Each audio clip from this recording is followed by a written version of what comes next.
The courthouse smelled of old wood and broken dreams, the creaking floors, the whispering benches, the dust floating through thin shafts of light. All of it felt like the world itself was watching Emma Hartwell's life fall apart. She stood before Judge Harrison's tall bench, hands twisting in the fabric of her only decent dress. Outside, the wind rattled the old windows and carried the smell of cold rain from the Colorado hills.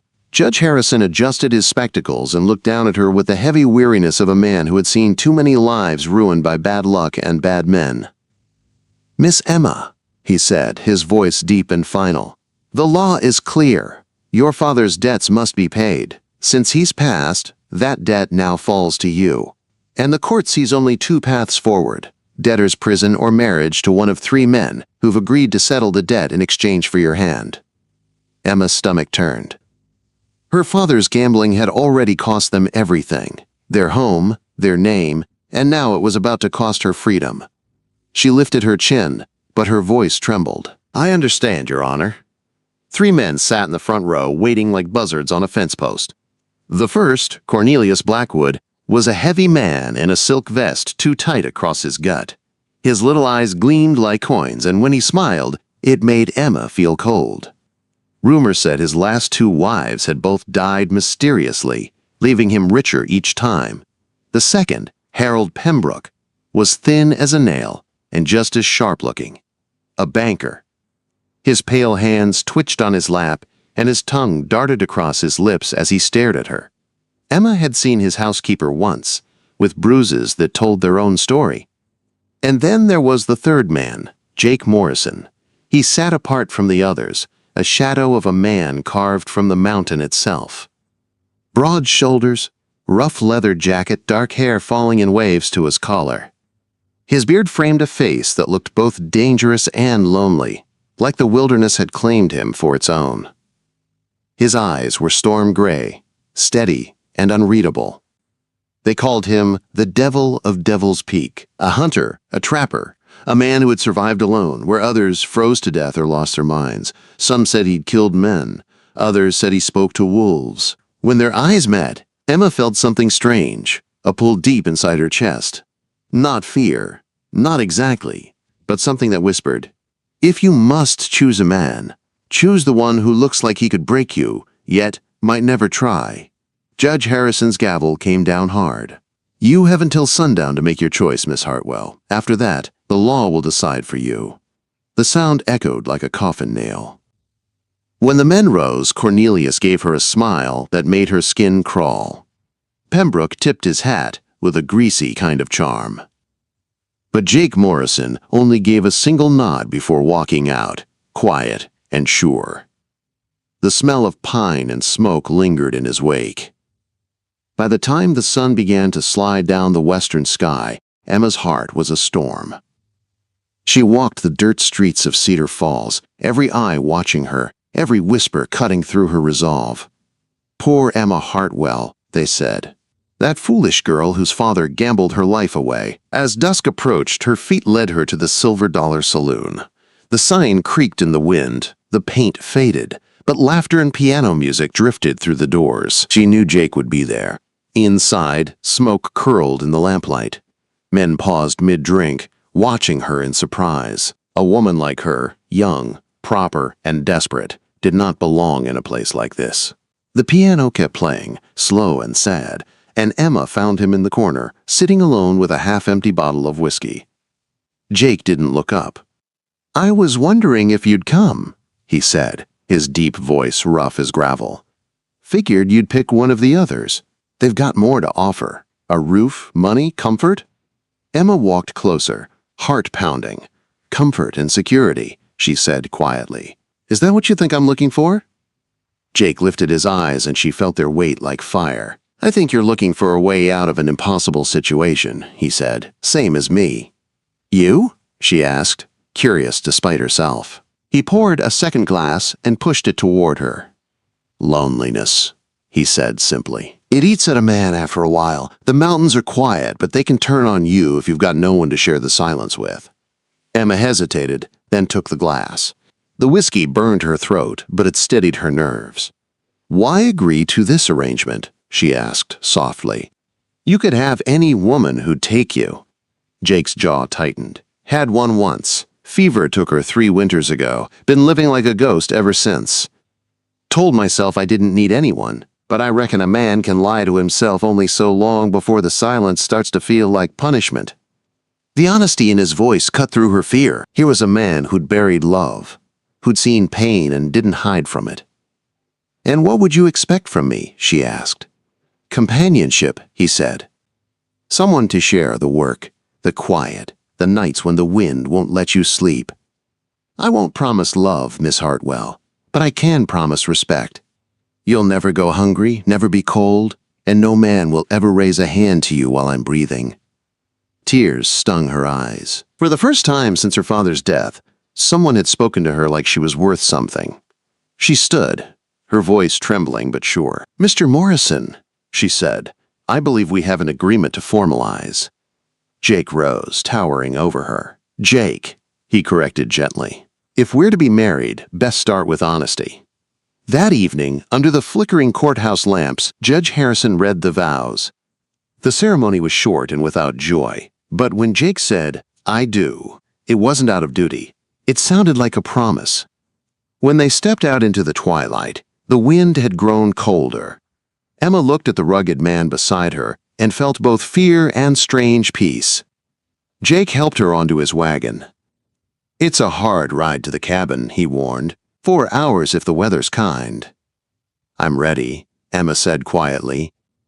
But deep down, she wasn't sure she had ever been ready for anything in her life. Until now.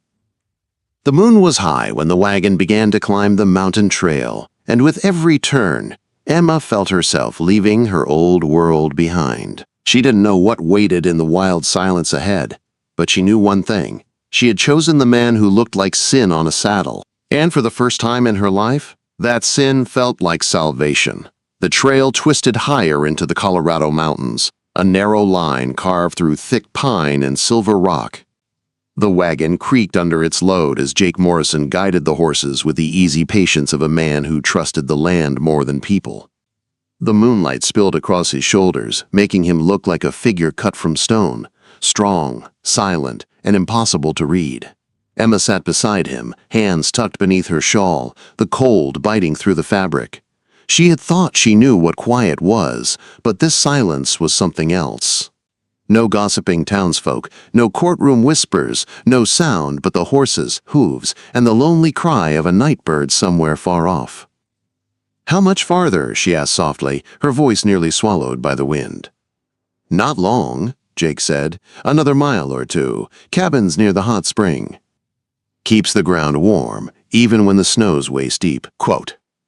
Emma nodded, though she could barely see his face in the dim light. There was something steady in the way he spoke, a calm that soothed the storm still raging inside her. When they finally rounded the last bend, Emma caught her first glimpse of her new home. The cabin stood proud and solid in a small clearing, smoke curling lazily from the chimney. The logs were thick and cleanly cut, the kind that would keep out winter's worst. Lantern light glowed from the windows, soft and golden, like it was waiting for them. "It's beautiful," she breathed. Jake gave a faint smile. "Built it myself. Took 2 years. Every log's been through my hands." He helped her down, his hands rough but careful at her waist. For a moment, their eyes met, gray meeting hazel, and something passed between them, quiet and strong. Inside, the warmth hit her like a soft blanket. The scent of pine, sap, and smoke filled the air. A great stone fireplace took up one wall, and a sturdy wooden table sat in the center of the room. On the shelves were tin dishes, tools, and books that looked well read, despite the roughness of their owner. Jake set her carpet bags down by the hearth. "There's a room downstairs for you," he said, his tone gentle but distant.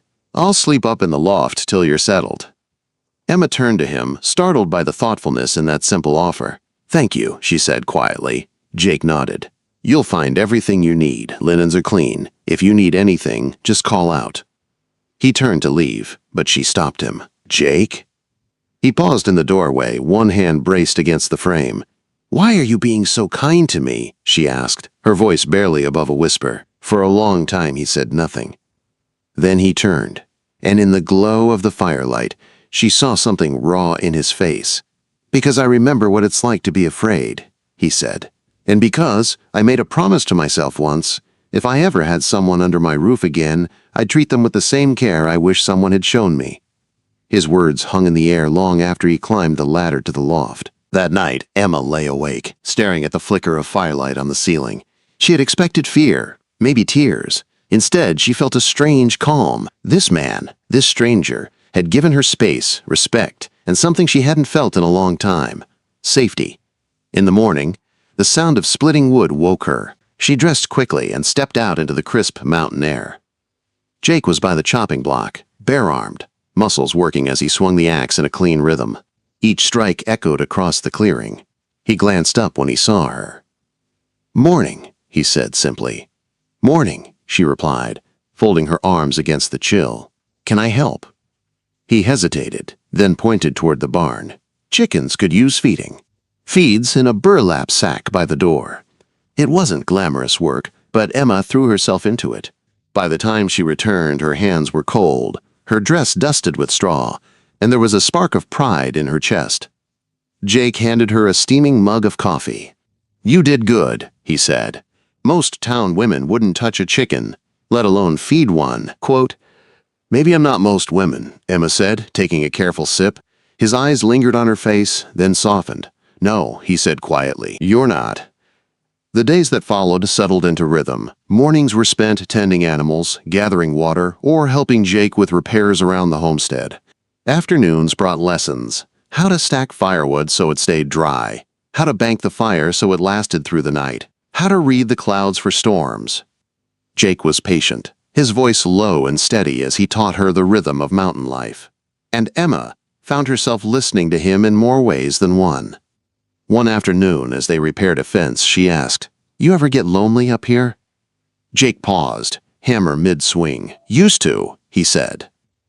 "After Mary died, the quiet near drove me mad. Thought I wanted solitude, but what I really wanted was peace. There's a difference." Emma watched him drive another nail. "And do you have peace now?" He looked at her, really looked at her, before answering. "Getting there." Their eyes met, and for the first time, Emma didn't look away. Something fragile and warm began to grow between them. Something that had nothing to do with obligation or debt. That evening, they ate by the fire. Jake told her stories of the mountains, the blizzards that could bury a cabin in a day, the time a cougar had stalked him for miles. She listened, fascinated, watching the play of light across his face. Later, when she retired to her room, she found herself smiling at the memory of his laugh.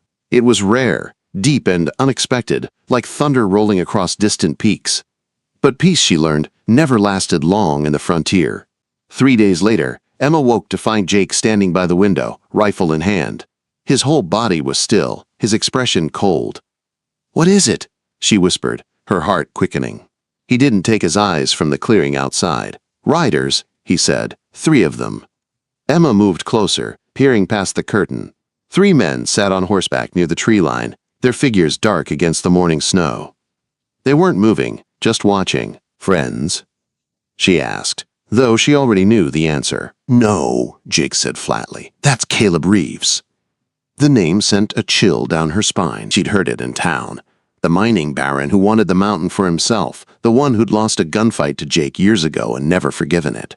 Jake's hand tightened on his rifle. "Stay inside, Emma. There's a shotgun in the closet and a pistol by the stove. If they come close, you lock the door and don't open it for anyone but me." "But—" "No arguments," he said, his tone firm but calm. "You're my wife now. That means your safety comes first." Emma's throat went dry. "Be careful," she whispered. Jake gave her a faint smile that didn't reach his eyes. "Always am." She watched through the window as he stepped outside, rifle in hand, his breath rising in pale clouds against the cold. The 3 riders turned their horses as he approached, and the man in the middle, Caleb Reeves himself, laughed, though the sound didn't carry far. Jake called out, his voice steady. "You're on my land, Reeves. State your business or ride on." Emma's heart pounded so hard she could barely breathe. She couldn't hear Reeves's words, but she saw the sneer on his face, the way his hand brushed his revolver. Jake didn't flinch. Then, in an instant that stretched forever, Emma saw him move. The first shot cracked like thunder. One of Reeves's men fell from his horse, clutching his shoulder. The second shot came fast. The other outlaw screamed and tumbled into the snow. Reeves's hand shook as he drew his pistol. Jake stood like an oak in a storm, calm and deadly. "You've had your warning," he said. Reeves froze, fear flickering in his eyes. And then Emma did something she never thought she could. She stepped onto the porch. The shotgun braced in her trembling hands. "Mr. Reeves," she called, her voice sharp as ice. "My husband told you to leave. I suggest you listen." Reeves looked at her in shock. "You wouldn't dare." Emma leveled the gun. "Try me." For a long, tense moment, no one moved. Then Reeves spat into the snow and turned his horse toward the trees. "This isn't over, Morrison," he shouted. Jake lowered his rifle. "It is for now," he said. When the riders disappeared into the forest, Emma realized she was shaking so hard she could barely breathe. Jake turned toward her, his face softening as he took the shotgun gently from her hands. "It's all right," he said quietly. "You did good, Emma. You stood your ground." Tears burned her eyes. "I was terrified." "Courage ain't the absence of fear," Jake said. "It's doing what's right, despite it." And as the wind swept down from the peaks, Emma realized something she hadn't before. She didn't just respect Jake Morrison anymore. She trusted him. And for the first time, she wanted him. Not out of duty, but out of choice. Snow began to fall that evening, soft at first, then heavy enough to blur the outline of the mountains. Jake built up the fire, the flames throwing golden light across the cabin walls while Emma sat quietly near the hearth, her hands still trembling from the morning's events. Neither spoke for a long time. The silence between them wasn't empty. It was thick, full of everything that hadn't yet been said. Jake finally broke it. "You were brave today." Quote, Emma looked up from the flames. "I was terrified." He nodded. "That's what makes it count. Bravery without fear is just foolishness. You had every reason to run, and you didn't." Her eyes stung. "You called me your family," she said softly. "When you told Reeves that, did you mean it?" Quote, Jake turned from the fire, his gray eyes steady. "Yeah," he said quietly, "I meant it." The words hit her harder than any bullet ever could. Family. No man had called her that since her father's death, and even he had never said it with that kind of certainty. Jake poured her a cup of coffee, his big hands steady, despite the storm raging outside. "Reeves won't stop," he said after a moment. "Men like him never do. He'll wait till the snow clears, bring more men next time. But we'll be ready." Emma watched him, the way he spoke with calm assurance, the quiet strength in his movements. She realized that somewhere between the courthouse and this mountain cabin, her fear of him had turned into trust. "Jake," she said, her voice trembling, "I think I'm beginning to understand what you meant about things growing naturally between us." He looked at her for a long moment, saying nothing, his expression unreadable. Then, slowly, he set his cup down and came closer. "You sure you want to start this?" he asked quietly. "Once we cross that line, there's no going back." Emma rose, her heart hammering in her chest. "I don't want to go back," she whispered. "I want this. I want you." Jake's hand came up, brushing a strand of hair from her face. His fingers were rough, but his touch was gentle. "You're not saying that because you feel safe, are you? Or because you think you owe me?" "I'm saying it because I've never felt more alive than I do when I'm with you," she said simply. For a heartbeat, the only sound was the crackle of the fire. Then Jake bent and kissed her. It wasn't the cautious, polite kiss from their wedding. It was deep and real, full of the hunger and tenderness they had both been trying to hide. Emma's breath caught as he pulled her close, his hands trembling slightly against her back. The storm howled outside, but inside the cabin the world had narrowed to the warmth of the fire and the steady beat of his heart beneath her palms. When he finally drew back, his forehead rested against hers.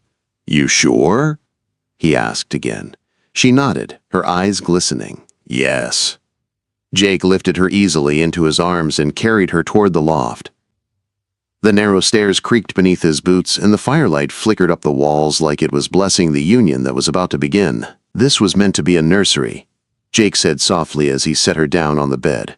Mary, my first wife, she wanted to fill it with laughter. When she died, I couldn't come up here for months. Emma reached for his hand. Maybe it's time it's filled with love again. He hesitated, pain and gratitude warring on his face. She'd have liked you, he said quietly. The words broke something in Emma, in a good way. For the first time in her life, she didn't feel like a burden or a bargain. She felt chosen, wanted. What followed wasn't rushed or careless. Jake touched her with reverence, his hands learning her shape as though every scar and breath mattered. Emma's fear melted into trust, and trust became something stronger, something that felt like belonging. When it was over, she lay in his arms listening to his heartbeat, steady and real, and thought that maybe heaven wasn't above the clouds. It was here, in this small cabin surrounded by snow. Days turned into weeks. The snow came deep and fast that winter, sealing them in their mountain world. Life found its rhythm again. Jake chopped wood, hunted for fresh meat, and kept watch for signs of trouble. Emma cooked, mended clothes, and learned how to move through the silence of the wilderness without fear. They worked side by side, laughed by the fire, shared stories in the quiet hours of dawn. Each night, Jake's arm found her in sleep as naturally as the wind found the trees. Then, one morning, the sound of hooves shattered the peace. Jake was at the window before Emma had fully woken. "Riders," he said sharply. "4 this time." Quote. Emma's stomach clenched. "Reeves?" He nodded once. "Stay inside. Bar the door after me." "No," she said quickly, grabbing his arm. "Not this time. If he comes for our home, I stand with you." Jake hesitated, then nodded. "All right, but stay behind me." They stepped out together into the cold morning. Reeves and his men waited at the edge of the clearing, their horses stamping nervously in the snow. "Morning, Morrison," Reeves called, his voice full of false cheer. "Heard you've been busy. New wife, new life. Shame if something happened to it." Jake's rifle never wavered. "You brought this on yourself, Reeves. Turn around now, and you'll leave breathing." Reeves sneered. "Law's on my side this time. Got papers from Denver saying, this mountain belongs to my company. You're the squatter here." Jake's jaw tightened. "Papers don't change the truth." Reeves gestured to one of his men. "Show him." The man drew a revolver instead. The crack of gunfire echoed through the valley. Jake fired almost in the same breath, his bullet finding its mark. The man dropped into the snow. Chaos erupted. Shots, shouts, horses screaming. Emma didn't think. She grabbed the shotgun from the porch and fired at the second rider. The blast knocked him clean off his saddle. Reeves shouted something furious, but Jake was already moving, closing the distance with a speed that made him seem more beast than man. They met in the snow, the fight brutal and fast. Reeves swung his pistol, grazing Jake's shoulder. Jake caught his wrist, twisted hard, and sent the weapon flying. The next punch broke Reeves's jaw. "Stop!" Emma cried, running toward them as Reeves fell to his knees. "Jake, it's done!" Quote. Jake stood over his enemy, chest heaving, eyes cold as winter stone. For a long moment it seemed he might finish it. Then he dropped the rifle into the snow. "Get off my mountain," he said quietly, "and if you ever come back, I won't miss." Reeves staggered to his horse, blood on his chin, pride shattered.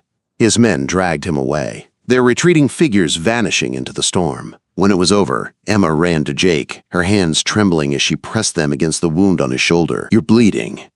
"It's nothing," he said, wincing slightly. "Had worse." She shook her head, tears spilling down her cheeks. "You scared me." Jake smiled faintly. "Thought you said you trusted me." "I do," she whispered. "That's why I was scared." He pulled her close, resting his forehead against hers. "It's over now, Emma. We're safe." That night, as the storm raged outside, Emma sat by the fire while Jake slept, his arm bandaged and his face peaceful. She watched the flames and realized something simple and powerful. This was home, not because of the walls or the land, but because of the man beside her. In the morning, when the snow stopped and sunlight poured through the window, Jake woke to find Emma sitting near the fire, a cup of coffee waiting for him. "What are you thinking about?" he asked. Emma smiled softly. "About how the judge thought he was saving me from prison," she said. "But he ended up giving me a life worth living." Quote, Jake reached for her hand. You saved me too, Emma, you just don't know it yet. Outside, the world was white and silent. The mountains stood tall around them like ancient guardians, watching over the little cabin that now held something rare in such a harsh land, peace. Emma looked out at the endless snow and leaned her head against Jake's shoulder. Do you think we'll be happy here? She asked. Jake kissed the top of her head. We already are. The judge had ordered her to marry a stranger, and she had chosen the man who looked like sin on a saddle.